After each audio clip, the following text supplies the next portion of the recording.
आदरणीय बंधुओं, सादर वंदे। मैं भारतीय ग्रामीण डाक सेवक संघ राजस्थान का पूर्व परिमंडल सचिव और आपके अपने अखबार ग्रामीण सेवक गौरव का प्रबंध संपादक आर.डी. चारण बोल रहा हूं। आइए आज आपके साथ शेयर करते हैं एक ऐसा आलेख जो ग्रामीण डाक सेवकों को पेंशन की सुविधा लागू करने से मुतल्लिक है। दरअसल हम चाहते हैं कि सरकार ग्रामीण सेवकों की इस बेहद वाजिब मांग पर न केवल ध्यान दे बल्कि इसे प्रभावी रूप से लागू भी करे। आइए शुरू करते हैं यह आलेख। सामाजिक सुरक्षा इस दौर की सबसे बड़ी आवश्यकता है। इस सच्चाई से कोई इनकार नहीं कर सकता। लेकिन दूसरी तरफ इसी सामाजिक सुरक्षा के नाम पर सरकार ने जो छल और मजाक ग्रामीण डाक सेवकों के साथ किया है, ये इससे भी बड़ी सच्चाई है। केंद्र सरकार जब जब भी अपने कर्मचारियों के लिए पेंशन को लेकर कोई नई योजना लेकर आती है, तब तब ग्रामीण डाक सेवकों का दर्द छलक आता है। अभी हाल ही में केंद्र सरकार द्वारा घोषित एकीकृत पेंशन योजना यूपीएस भी एक बार इन अभागों के तमाम जख्मों को हरा कर गई।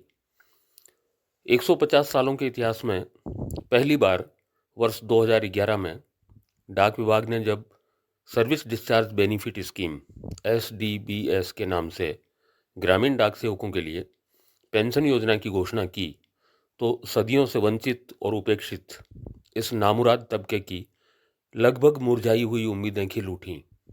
हालांकि ये योजना भी सरकार और कर्मचारी दोनों के सम्मिलित अंशदान पर ही आधारित थी और इसका मासिक अंशदान भी तब नाम मात्र का ही 200 रुपये मासिक रखा गया, जिससे बहुत ज़्यादा तो कोई उम्मीद नहीं थी। लेकिन हमारे हरियाणा के ग्रामीण डाक सेवक तो इसमें भी संतुष्ट थे। वो तो यहाँ तक कहते थे कि हमें तो सरकार पेंशन के नाम पर बस चा बीड़ी जितने पैसे भी दे देगी, तब भी हम तो अपना जीवन धन्य मान लेंगे।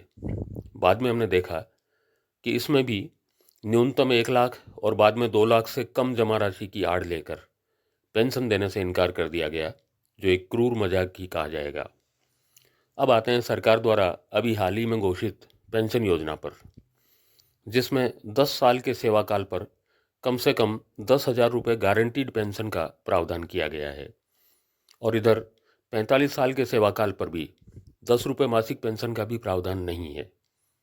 क्या ग्रामीण डाक सेवकों की तमाम ज़रूरतें सेवारत रहने तक के लिए ही होती हैं? क्या रिटायर होने के बाद वो भूख प्यास जैसी सांसारिक ज़रूरतों से ऊपर उठ जाते हैं? प्राकृतिक न्याय का सिद्धांत तो यही कहता है कि सरकार द्वारा निर्धारित न्यूनतम पेंशन तो कम से कम हर उस कर्मचारी को मिले जिसने 10 वर्ष का सेवाकाल पूर्ण कर लिया हो।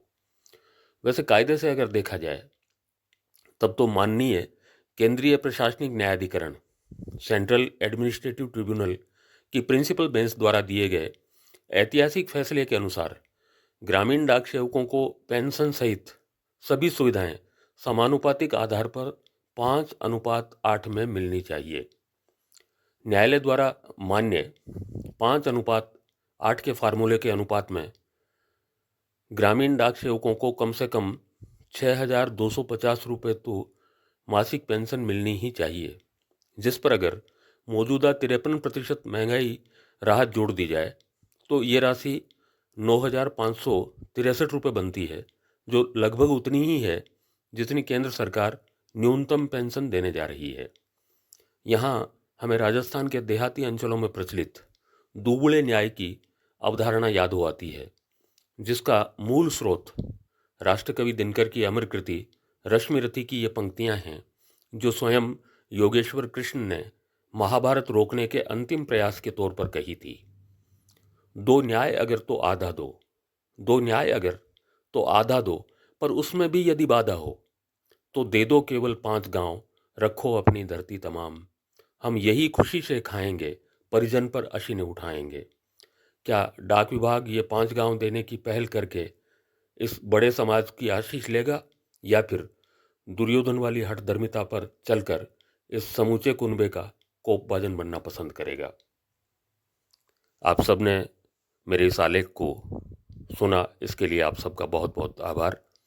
अगर आप पहली मर्तबा हमारे इस चैनल पर हैं तो कृपया इसे सब्सक्राइब ज़रूर करें और मोबाइल स्क्रीन पर जो बेल आइकन नज़र आ रहा है उसे भी कृपया क्लिक कर दें, ताकि भविष्य में आने वाले तमाम वीडियोज़ के लिए नोटिफिकेशंस आप तक रेगुलर पहुंचते रहें।